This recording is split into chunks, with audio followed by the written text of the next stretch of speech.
everyone. I'm Bosch. I'm the butcher. I'm Yost. I'm the chef. And welcome to Marble and Grain Show. So today, we're going to show you, we have our French roast or underblade roast and our Denver steaks. We're going to show you how you go from this piece of meat with rays of sunshine, fat rays of sunshine. Fat shine. To these beautiful steaks. If you're going to cook the underblade as itself, how would you do it?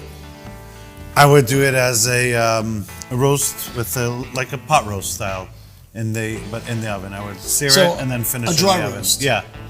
What temperature? Also a lot of vegetables on the bottom, a lot of aromatics. Okay. What temperature would you like to see this finish at? I would like to see that fit as a roast. As a roast. As a roast, probably in the 140, 145 range. Okay, so medium. Yeah. Me personally, I love, as we've established, I love my meat still moving. I know, but I like different cuts, different flavors. I was about to say, this also really shines. That's the best thing. As a roast, this can work your medium well or your rare. It's soft, it's tender, it's juicy, but it can also stand up to that long cooking process and not dry out because of all that intramuscular fat. Which is, by the way, our Marble and Grain beef is the reason why I don't do French roast anymore. I literally only buy our Denvers, and they are just... I'll just cook it straight as a steak. Yeah, I cook it as a steak. To me, they're better than the ribeye out there. When I mentioned intramuscular fat, we're talking about the marbling in the meat. So that is the little lines that run through the meat. The spider webs. Very good. This is the best way to call it. Fat spider webs. We have fat sunshine. We have fat spider webs. It's all good. So this is what makes your meat tasty. This is what makes your meat soft. This is what makes your meat juicy. Not the large fat caps on top. Not the fat outside the muscle. It's the fat inside the muscle itself that gives it all that flavor and texture. Which makes this what they call fine and nice. Is that Yiddish? That is Yiddish. It's Yiddish slang. It means it's really, really good. Wicked awesome. Same thing. This is where it begins, with farm-raised cattle on the rolling fields of American grasslands. Top quality is not just something we say around here. It's what we believe in. That's why we go above and beyond to exceed your culinary expectations by delivering top-tier, restaurant-grade Black Angus beef. Crafted, cut, and packaged under strict supervision. Only the finest cuts make it onto your plate. Explore our carefully curated selection from the comfort of home. Indulge in the art of flavor. Savor each bite, knowing that you've chosen the very best. Marble and Grain.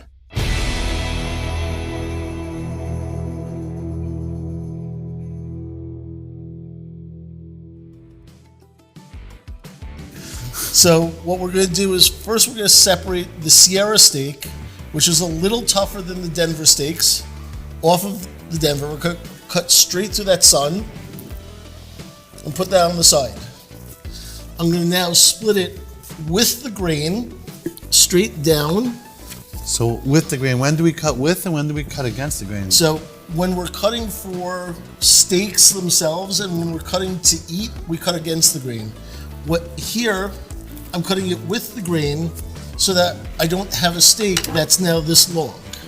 I can now split it and cut it against the grain. Let's just square this off a little. And now I have a steak let me see that. that looks look at that marbling. just like that. Wow, that's beautiful. And as I cut down the meat, I maintain that marbling on the meat, so it becomes easy to chew, it becomes tender. Let me see that. Wow. Oh, gorgeous. Look at that. So I would say, unless you're making beef jerky or you're splitting a roast to then cut into steaks, you're always going to cut against the grain. And we'll finish with this. We have some beautiful steaks, and the entire piece of meat has all that marbling, all that intramuscular fat. So we can And cut it cooks any just piece. as quickly as a nice thick steak? It cooks probably even quicker because it's a little thinner. You can actually, doing it like this, you can cut it however thick you want. You want a thicker steak? Okay, great. You have a nice thicker steak here. You want a thinner steak? You can also cut it thin for like, wok style. Right, I mean, right now, we chop this up. We can make a gorgeous wok pepper steak. Beautiful.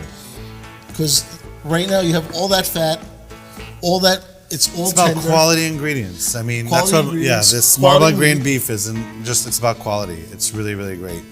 You can't go wrong with it. It's probably one of the reasons why I love it. You're getting your bang for your buck here, like really on the money when it comes to these kind of steaks. I find it also it's more versatile than a rib steak because you can also, use it. Then you can do it for Friday night and then leftovers it turns into easy salad on Shabbos. So it's great for that. Right. I mean, especially with the roast, you can do whatever. Right. Could slice it. Slice it You can thin, slice it slice thin it and thick. make a You can a make French dip sandwich Right, I style. Like that. It's just Or you it's can very just do, versatile. With a dressing and some lettuce, make a man salad. I mean, Yep.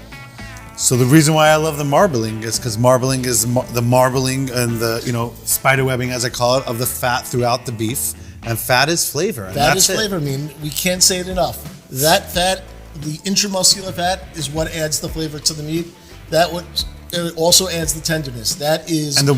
And the better well marbled piece of meat, the less seasoning you need on it. Really, just a little bit of salt and pepper, and you're good to go because the fat is already in there. And also, it's great for kids that are teething because there's no chewing involved. I mean, it's soft as anything. But please join us again for our next episode. I'm not sure what cut we're doing, but it'll be delicious.